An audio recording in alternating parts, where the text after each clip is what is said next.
알론소 감독은 결국 레알의 높은 기대치를 충족시키지 못했습니다. 구단은 상호 합의에 의한 해지라고 발표했지만 사실상 경질에 가까운 결정이라는 것은 축구팬이라면 누구나 알 수 있는 사실이에요. 물론 레알의 결정이 단순히 성적 때문만은 아닐 거예요. 가장 대표적인 이유로는 선수단 장악 실패가 거론되고 있죠. 특히 비니시우스와의 갈등이 극에 달했다고 하고요. 그래서 오늘은 레알 마드리드 감독직이 가진 의미, 그리고 레알은 왜 알론소가 아닌 비니시우스의 손을 들어주었는지에 대한 이야기를 해보려고 합니다. 주간이 많이 포함된 영상인 점 참고해 주시고요. 그럼 영상 바로 보시죠. 산티아고 베르나베우. 여러분은 레알 마드리드 하면 가장 먼저 떠오르는 단어가 무엇인가요? 저는 스타 군단이라는 단어를 먼저 떠올리게 됩니다. 2000년대 들어서는 갈락티코로 불리고 있죠. 하지만 사실 레알이 스타 선수들을 영입하기 시작한 것은 굉장히 오래전의 일입니다. 과거에도 갈락티코 비스무리한 시도가 있었다는 거예요. 1950년대에서 1960년대 초 레알 마드리드는 알프레도 디 스테파뇨, 페렌츠 푸스카스, 프란시스코 헨토 등 지금까지도 회자되고 있는 최고의 슈퍼스타들을 다수 보유한 구단이었습니다. 그리고 그들은 레알을 챔피언스 리그의 전신인 유로피언컵 5연패를 이끈 주역들이기도 했죠. 그리고 그들을 한데 모았던 인물이 바로 산티아고 베르나베우 회장이에요. 그는 현재 레알이 유럽 최고의 클럽이 되는데 초석이 되는 발판을 마련한 인물로 앞서 언급했던 유로피언컵 5연패와 함께 리그 우승 12회라는 어마어마한 업적을 남겼죠. 그의 업적은 현재 레알의 1군 구장명이 그의 이름으로 되어 있다는 것만 보더라도 어느 정도는 체감할 수 있습니다. 구단의 상징적인 존재라는 거예요. 베르나베우는 구단에 대한 애착이 강하기로 유명한 인물이기도 합니다. 심지어 병세로 쓰러져 있던 말년에도 구단 업무를 보기 위해 노력했다고 하죠. 베르나베우는 레알에서 무려 70년이 넘는 기간을 보냈습니다. 회장직을 역임한 기간은 35년에 달하며 그의 회장 임기는 숨을 거두는 순간 종료되었죠. 그리고 이후 과도기를 겪던 레알을 다시 일으켜 세운 인물이 등장합니다. 플로렌티노 페레즈.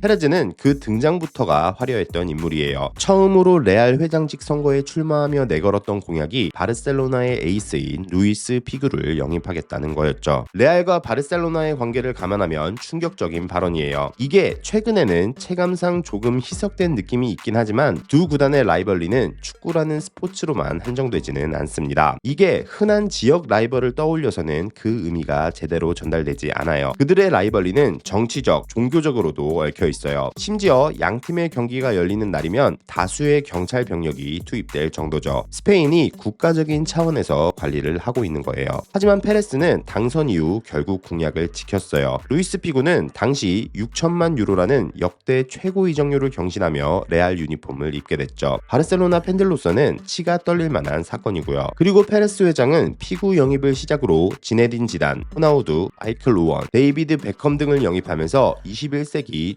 최고의 지구방위대를 구성합니다. 그 유명한 갈락티코 1기를 출범시킨 거예요. 물론 성적만 놓고 보면 갈락티코 1기는 실패에 가까웠어요. 하지만 당시 레알의 행보는 명품이라는 구단의 브랜드를 구축하는 데 큰 도움이 되었죠. 많은 선수들이 레알을 드림클럽으로 생각하게 된 시기이기도 하고요. 이후 2009년 페레스는 당당히 레알의 회장직에 복귀했어요. 그리고 메날두 이전 마지막 발롱도르 수상자인 카카를 시작으로 크리스티아노 호날두, 카림 벤제마, 사비 알론소 등을 영입하며 또다시 스타 군단을 만들어냈죠. 갈락티코 2기의 출연이에요. 그리고 레알은 구단의 수건 사업이었던 라데시마, 더 나아가 전무후무한 챔피언스리그 3연패까지 달성하며 자신들이 유럽, 아니 세계에서 가장 위대한 클럽임을 증명하게 됩니다. 페레스는 본인이 언급했던 가장 비싼 선수가 가장 싼 선수라는 말을 제대로 증명한 거예요. 달라진 레알의 행보.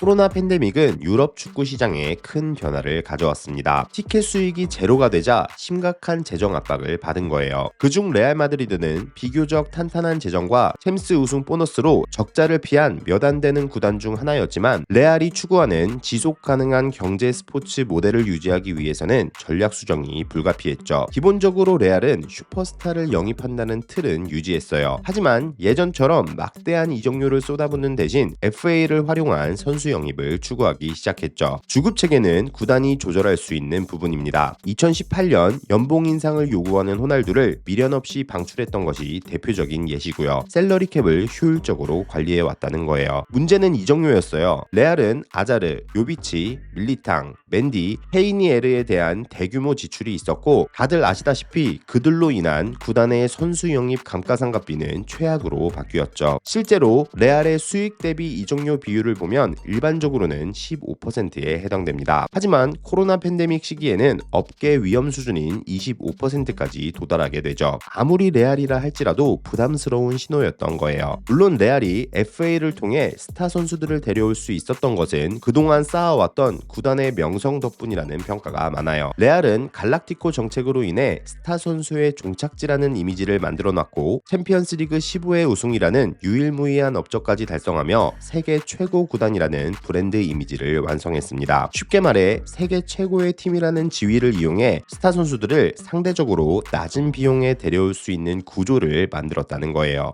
선수와 감독의 불화.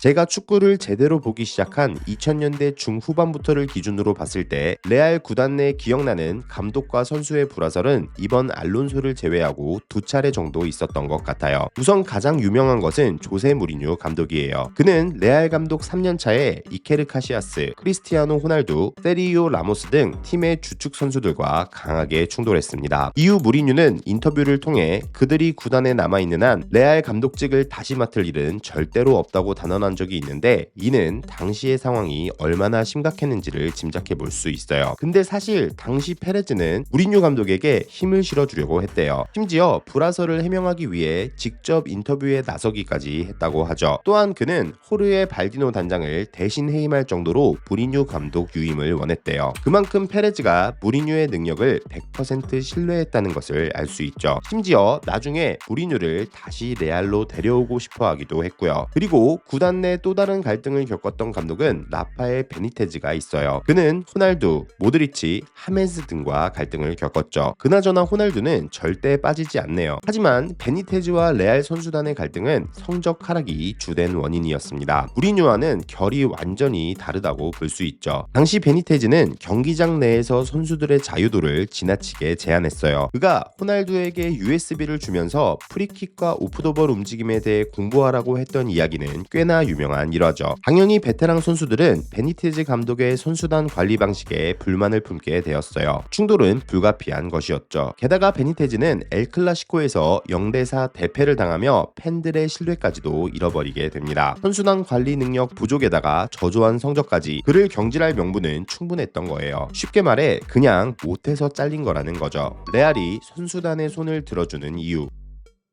일반적으로 감독과 선수의 불화는 1대 다수의 대결일 때가 많습니다. 감독은 한 명이지만 그에게 반발하는 선수들은 여러 명일 때가 많죠. 숫자에서 밀린다는 거예요. 이번 알론소 감독 불화설만 보더라도 대표적으로는 비니시우스가 거론되고 있지만 그 외에도 불화설의 당사자라는 말이 나오고 있는 선수들은 꽤나 많으며 이들은 모두 팀의 핵심 선수들입니다. 결국 구단 입장에서 이 상황을 정리하기 위해서는 선수들을 정리하는 것보다 감독 한 명을 정리하는 것이 시간적으로 합리적인 방법일 수밖에 없다는 거예요. 정리 비용도 매우 중요한 문제일 수 있어요. 사실 여부를 떠나 알론소와 충돌한 것으로 알려진 비니시우스, 벨링엄, 발베르데의 몸값 총액은 트랜스퍼마켓 기준 3억 유로에 육박합니다. 물론 실제 시장에서는 훨씬 높게 책정될 거고요. 하지만 냉정하게 알론소 감독의 몸값은 그들과 비교가 안 될 정도로 적습니다. 아니 사실 축구 시장에서 감독의 가치가 선수들보다 높은 경우는 거의 없다고 봐도 무방하죠. 물론 감독이 펩이라면 이야기가 달라질 수는 있겠지만요. 레알 마드리드에는 감독을 옹호하는 팬들도 많을 거예요. 하지만 그들이 티켓을 구매하는 이유는 결코 감독을 보기 위해서가 아닙니다. 비니시우스의 화려한 드리블이나 발베르데의 시원한 중거리 슈팅을 보기 위해서라는 거예요. 물론 이런 현상은 수준이 높은 팀일수록 그 정도가 심해지는 경향이 있습니다. 스타 선수들이 많을 수밖에 없기에 당연한 현상이겠죠. 그렇다는 이야기는 상대적으로 감독의 영향력이 줄어들 수밖에 없다는 것이며 구단이 선수가 아닌 감독의 편을 들어주기가 굉장히 까다롭다는 것을 의미하기도 합니다. 레알 마드리드는 명실상부 세계 최고의 구단입니다. 레알 감독으로서 선수단과 문제가 생긴다면 살아남을 확률이 정말 낮다는 것입니다. 마무리.